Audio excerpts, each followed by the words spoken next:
How's it going, everybody? I'm Marshall. Welcome back to New Mexico State Men's Basketball News. I'm not sure you can tell because the blinds are closed, but it's dark, and I have my voice lost. Why? Well, I just got back from the Aggie game. First time this season I've done a analysis video right after. It's kind of weird hearing my voice, so I apologize for that. But I'm sure I'm not the only one because the crowd was going crazy tonight. The Aggies got a big 72-69 win. Should have been 72-66 because some dude for Southern Utah hit a half-court shot at the end. Didn't matter though because we already won. Kind of like when we beat Texas A&M Corpus Christi. Once they missed a three and that putback layup to make it a 1-point game, didn't matter. So it's like we won by 1 that game, won by 3 this game. We technically won by 3 and then 6 this game. So some people's parlays probably got messed up. I don't do that stuff. If you guys do, let me know if it messed you up. I think it's actually funny. I just thought about this actually. And I saw it on Twitter. I just didn't think it or put it together because we were talking about parlays and stuff. I think we were the over under.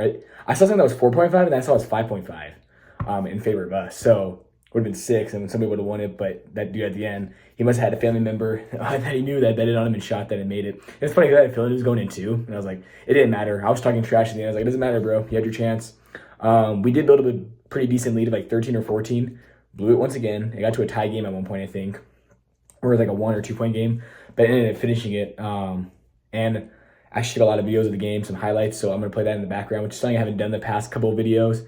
Just because, been the away games or even some of the home games, every time I record, we play bad. And so I just stopped recording. It's like every time I had it out, we weren't scoring. Today was thankfully different. And it was the last game I'm going to be able to go to in person for this year. Obviously not for the whole season, but just for 2024, whenever I come back for Christmas break. I'm leaving tomorrow to go to Washington. So again, this is going to be the last video. You guys see this background.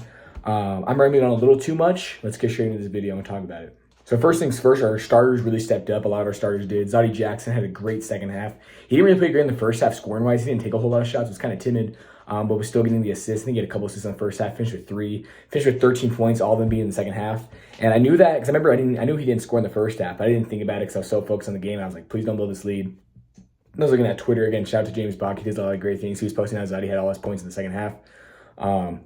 He had 13 points, including a very clutch layup. I think we were up by 2 for a layup, got an and 1, and then he made the free throw, so we went up by 5. Speaking of free throws, that was, again, a lot better today. 14 for 16. Zoddy missed 1 and Gabe missed 1, but Zoddy was 2 for 3, Gabe was 3 for 4. So those will come over time. I think once Gabe missed 1, Coach showed his face. He was pretty pissed off. Gabe, he had 3 points, all free throws. He had 2 or 3 turnovers, and that's something I noticed about him. And I think that's just because he's a true freshman. He's probably gets a little nervous sometimes. Maybe he doesn't. Don't quote me on that. If you're watching this game, maybe you're not. Hey, don't take my word for it. I just know how it is, especially when you're young like that. I can understand where the nerves would come from. But I'm sure he'll develop, get some a lot of confidence. Again, he kind of reminds me of Scoot, which might not be a good thing because Scoot Henderson for the Blazers, my favorite team. Scoot Henderson's one of my favorite players. One of my favorite player on the Blazer. Hasn't really been doing a whole lot of great things recently. He's been playing pretty bad. So hopefully he can step it up, especially when I go watch him in person on 30. I think it's the Sixers. But Gabe's a really shifty guard. Hopefully he can just improve because he has some costly turnovers against UNM too. And the Texas game, I can't remember how well he played, but he at least got in the scorebooks, even if it was just free throws. But he was attacking the rim. He looks like he's confident he drives the rim. And he's 6 foot. So he's a little bit shorter than a lot of the other guys. Not really short in general. That's pretty tall. That's about how tall I am. So that's pretty tall in standards. But for basketball wise, pretty short, especially in college. So I think he's a strong dude. But he, since he's still smaller, he knows how to use his body to finish or draw fouls. The officiating was a little bit better. There were some pretty bad calls here and there. There was this one chick ref, a girl that was reffing. Wasn't too bad looking. Some of my friends were we were talking trash because she made some bad calls. We were like, hey, it's okay. You're pretty decent looking. You're not gonna get. But the dudes, we were talking trash to them. But overall, I mean, it wasn't horrible. It wasn't as bad that officiating it's been the past couple games, especially the UNM game, that ACU game. The officiating wasn't horrible against Texas, but it has been getting. Our free throws have been getting better. The officiating's been getting better, which we can never really, I guess we can't really control what the refs do, but it's just nice that they are better. So yeah, Zoddy played a great game, but he wasn't even, our top 2 leading scorer. Christian Cook had 19 points. He had a chance to get over 20 and get a 20 ball. He missed some, he missed like one, a lot of the shots he misses, it's crazy because every shot he shoots looks like it's going in, especially his free throws. You cannot tell him he's going to miss. Like every shot he shoots looks like it's cash money every time. He had I think he missed a jumper and then he missed a 3 right after that. That would have put us up, but that probably would have sealed the deal. But then we fouled and they, Southern Utah free throws. I'm just happy we got the win. It sucks that we blew the lead a little bit. We've done that most leagues we've got this season, if not all of them. But luckily this didn't result in a loss. Luckily we got the win. Because when we were up like 13 or 14 at one point, I was telling my friends, I was like, hey, do not get happy because I know for a fact they will blow this. and they did. I hate that I know that, but it's just the way they've been playing. And again, hopefully that can, improve. And I would, be doubtful about that. But look, their free throws have been improving. Even if it's just been 2 games, they shot free throws pretty well against UNM too. So this has been a couple, 2-3 games in a row. Only 3 games, so really small sample size, but it's definitely better. Definitely shocking, surprising for me. And that's what I want them to do. I want them to surprise me. I don't want to be right. I don't want them to suck at free throws the whole season. Because I said it's going to be a problem all year long. I hope it's not. I really don't want it to be. So I hope they prove me wrong. Peter Filipovic, arguably his best game of the year. I don't know if he's had a 20-point game yet. I can't remember. I want to say he did, but I can't remember on the top of my head. I know Rob did. I know Cook obviously has a couple games in a row. He played great tonight. Cook's been on a rampage. But shout out to Peter. He had 18 points and 9 boards. Started again. Deontay also started. Struggled with the ball. He's shooting, but he hit a big 3. He hit some free throws. But I'll tell you, him and Jaden, in the first half, dude, they were frustrating me. And I know those guys personally. They're cool guys. I love them. I always say what's up to them when I can. They're really super chill dudes. The chill guy, but they both missed really simple layups. Like Deontay had a wide open layup to put us by 4 in the first half, and all those, I don't know why he tried to. The defender kind of came up, but Deontay's skilled enough to just go up like that. He doesn't need to do all this. It's like, bro, you can barely make a layup like normal. How about you just don't do that? Because he's missed a couple layups the past couple games too. It's like, dude, I don't think he's too excited to score or what. But I'm like, hey, that's something he's got to work on, and I think he will, especially come conference time. Jaden played a pretty good game overall, defensive wise. He had 5 points, only took a couple shots, was pretty efficient. He had a nice 3, had a nice jumper, I believe. But he also, that one really got on him though, because that was just the rims, I swear, because he had a nice drive and it just rimmed out. So I think that was just the rim, because even Southern Utah at the end, which you guys remember, we fouled this one dude in the act of shooting, but he missed the end one, which is good, because we were up by 5, and then he missed the first free throw, and so we were still up by 4. So that was huge that he didn't make it.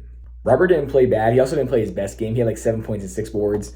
He only took about 8 shots. He shot 3 for 8 from the field. I think 1 for 2 from the he shot 1 for 4 from 3, I think, or something like that. So he didn't play his greatest game in the world, but he also didn't play bad either. He just if he would have made a couple extra shots, he missed some shots he's not really used to. He didn't really play good against Texas, but he played a lot better today at home. The home crowd definitely helped him. I think the home crowd, again, helped us win this game. I think if that this game on the road, we blow that game. I really do believe that. So I'm glad we were able to get this win. And the second game of the WAC Conference USA Challenge, which means that we're 2-0 in that, which is pretty cool.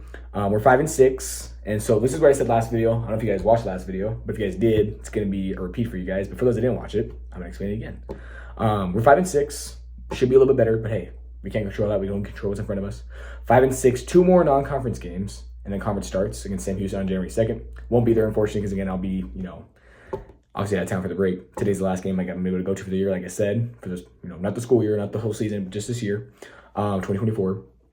We play against Northern New Mexico on Thursday at home. And then on the 28th, 3 days after Christmas, we play against the University of the Southwest. Those are 2 NAIA schools. The Southwest, they're I think they're 6-5, 6-6. They're not playing horrible. They're playing pretty respectable. They did blow out this one team, I said, but 100. It was Navajo Tech, but they're really bad. They're not good whatsoever. They've lost to a lot of teams like that. So that's not something to be too afraid of, I think. But they're probably a little bit better than last year. I'll give them that. My boy Nick doesn't play there anymore. Maybe that's why they got better. I'm just playing. I love you, bro. But Northern New Mexico, on the other hand, they're 3-13, 3-14, something like that. They're not doing that great, but last year they were 4-13 when we played them, and we only won by 5. So what I want to happen is I want us to get even though we won that game, I want a bounce back game, like a revenge game in a way. Even though we didn't lose that game, it was still an embarrassing game. It felt like a loss, like I've always said. That game was horrible. It was hideous. Again, I guess it did work out in the end because that game did set the tone for the rest of the season. Hey, we got to start playing better than that. Almost beat UNM, started playing really good after that. We're a lot more competitive and close with teams. But I want us to get a great win on Thursday. Take care of business. A lot of people, they refer to them as gimme games or guaranteed wins. I don't like looking at it that way because I've seen upsets like crazy. I can't remember who it was, Louisville last year in a scrimmage. They played against a Division II opponent and lost. And that team was supposed to finish 8th in their conference. And we lost to Louisville last year. We blew an 8-point lead against them in a minute. Anything can happen in basketball. That's why I didn't give up hope really today. But I had a strong feeling. I was 99% sure Southern Utah was going to make a comeback, and they did. Anything can happen in basketball. We've even made a couple comebacks last year. We came back from 23 against Western Kentucky. Anything can happen. No lead is safe. We were up 20-0 against New Mexico Highlands. I'm assuming Highlands is better than Northern. I think Northern lost. I need to check. I think they probably played against them. I need to see what happened. You guys should probably check that too. It'd be cool. I expect us to beat Northern by at least 35. I would hope. A win's a win. I'll take it. Like today, should we win by more? Probably, but a win's a win. Southern Utah's 8-3. They only had 10 wins last year. They're a lot better, so I'll take it. I want to talk a little bit about some special guests. After the game, my boy Diego and I We were dabbing up some of the coaches and players, dabbed up Carl Sherifont, who hasn't been getting that much minutes lately, so hopefully he starts getting more. It sucked too because that's where the refs were bad. They caught a couple fouls on him. Those 2 fouls he had were not fouls. Should have been fine. Hopefully he can start to earn his stripes and get back into the lineup a little bit, whether it's starting or just being the rotation. I think he'd be a great rotational player. I think him and Deontay can both fit that starter role possibly. And then with Carl obviously being only a sophomore, has a lot of time to develop and improve and hopefully stay here and like coaching his system and just develop and stay. Shun Buchanan and Terrence Thomas, big supporters of the channel, big supporters of what I do on social media for the team. Dab them up. Even Coach Huden. I haven't really talked to Coach Huden this year at all. Like last year I talked to him a decent amount of times. I just haven't really had a chance to really see him. But the crowd was too like, yeah, Coach. And then he'll look over and, wave. But it was funny because he was walking out. And I'm like, yo, Coach Huden, good win. And he looks over at us. He's like waves his hand, looks back, and then he looks around. I think he remembered me from the interview I did with him last year. And he just remembers Diego and I going to the games all the time. So he shook our hands, said, hey, thanks for being here. It's good to see you guys. And I was like, oh, thank you, Coach. And I'm wearing a shirt. So pretty awesome. Also, I've mentioned in the past couple videos, JT Langston. I've been kind of glazing the guy. He plays for Southern Utah. He played at East LA, was on season 2 of Last Chance U, the documentary on Netflix. So if you guys haven't seen it, you should go check it out. It's a pretty good show. And JT Langston was a part of it. He wasn't like a main star of the show, but he was on it. Pretty solid player. And he's Division I now. He averages like 5 points a game in only 11 minutes. So he's a solid player. It's funny. I think he noticed because there were some times my friends and I, we were yelling at him. Like we're saying East LA, Coach Moses, that was his coach over there at ELAC. We were chanting Last Chance U. We were saying go back to JUCO. We were saying all these things, kind of just trash talk him in a good way. He did get hurt, so he didn't play as much. He got a bucket. I have a video of him making a layup in the warm-ups, but I didn't get the video of him in the game. I was hoping he got to the free throw line because I would take a video of that and start like talking more crap just for fun. Obviously, I don't actually mean anything I say. Then after the game, my voice, you hear, he probably didn't understand what I said. He's like, what the hell is this white guy trying to talk to me about? He's walking by. I'm like, yo, JT. I had to call his name a couple times to get in here. Obviously it's loud in the Pan Am, which is great. Just under 4,000 fans. It's pretty good for, game during the Christmas break. And the student section actually wasn't too bad either. I don't think it was that packed on the high, but like on the low, it was pretty good. He looked at me and I was like, hey man, a big fan of you from East LA. It's cool if I get a picture with you. And he said, nah, but I'll be right back out. Because obviously he has to go to the, the locker room. So he seemed chill. He said like he would come back out, but it was taking a while. Diego and I had to leave. We understand. Obviously I played basketball in high school. I know how it is. You gotta do the, post-game speech and all that. It takes some time. But he seemed like a chill guy. At first I thought he said hell nah. I was like, oh, this guy's an asshole. And then he was all like, no, I'll be right out. Be right out. So I think he just said nah. But again, it was hard to hear him really. So he seemed like a chill guy. He didn't look like an a-hole. Hopefully he wasn't. And if you're somehow seeing this video, bro, appreciate you. I don't know why. I guess appreciate you for wanting to take the pick, but it just took a while. It wasn't on you, obviously. Coach, I understand it. But that was pretty cool. Our offense overall was pretty good. Shot about, 45%. I don't think we shot too great from 3. We hit some big ones. Our defense wasn't as great as I'd want it to be. We get too many shots at the end. There were so many times where we get up 2 possession games. Okay, if we could stop and score again, 3 possession, 3 minutes left, that's huge. And then we just go them to score. I'm just really happy we won. Again, the home crowd came up clutch. So, thank you to everyone that went. That was awesome. And again, it sucks I won't be able to go to the next 4 home games, but I'm going to do my best to keep up with it. Try to watch it if I can because I don't have ESPN Plus at my family's place. I know Stream East, it's like an illegal website, but a lot of people use it. I don't think the games are even on there. So I might just have to keep up with it on Twitter with my boy James Baca or just anybody on Twitter.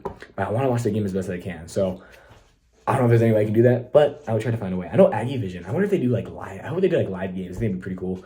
But I'll figure out something to do. Gonna keep up with it. There's so many of these videos. And get them out for you guys. We out-rebounded them too. I had more offensive boards and defensive boards, just more rebounds overall. It's kind of surprising because I know we're actually a pretty decent rebounding team, but a lot of the time I'm watching them play, they give it too late, I feel like sometimes. But hey, we still won the rebounding battle. I'm not sure where we're at right now, but I know at the beginning of the season we were top 4 or 5 in rebounds. So that's definitely, one of the bright spots for this team. I smell really bad right now. I know you guys can't smell me through the screen, obviously, but I was thinking about taking a shower tonight because of how bad I smell. Hopefully I'll take one tomorrow to the gym. And it's just because of how much I sweat at the games. I get so nervous for the games. I don't know if y'all can tell, but this is a white shirt, but I'm sweating like crazy over here. It's bad. I need to hopefully improve that. Maybe if our games weren't so close, I wouldn't be as nervous, right? Made some pretty key turnovers too that kind of made Southern Utah come back and make the game closer. Something we need to work on. I think we need to handle the ball. I don't know if the guys get nervous when they have a lead and can't blow it or what goes on. Just really simple mistakes they got to fix, but I'm glad it's in a win. I'm glad it's a win. We could we're not 4-7. I just didn't want to fall to that. So 5-6, about where we were last year. But again, we were 5-6 last year at this point. Only had 1 win against a Division I opponent. All our other 4 wins were against, NAIA D2 schools, D3 school. So if we can win these next 2 games, be 7-6 before conference starts, that'd be huge. Having a winning record before conference would be huge. And then, we have our first 2 home games against some pretty good teams, Sam Houston and La Tech. So hopefully we can win at least one of those, especially since we're at home. We're 3-1 at home and 2-3 on the road. Already have more road wins than we did last year. Assuming, again, we should be able to win these next 2 games, even though they're not, technically they're guaranteed wins, but they're not really, just because anybody can beat anybody on a given night. But should be able to win, improve to 5-1 at home before conference starts. A lot of good stuff. I saw a lot of good things tonight, which I explained. Also saw a lot of things that they need to improve on, but that's like every game. We've already played 11 games. It's crazy. The season's flying by. The year's flying by. The semester's already over. I'm going back home to see my family tomorrow. It's going to be awesome. I really appreciate you guys for watching this video, and I'm out.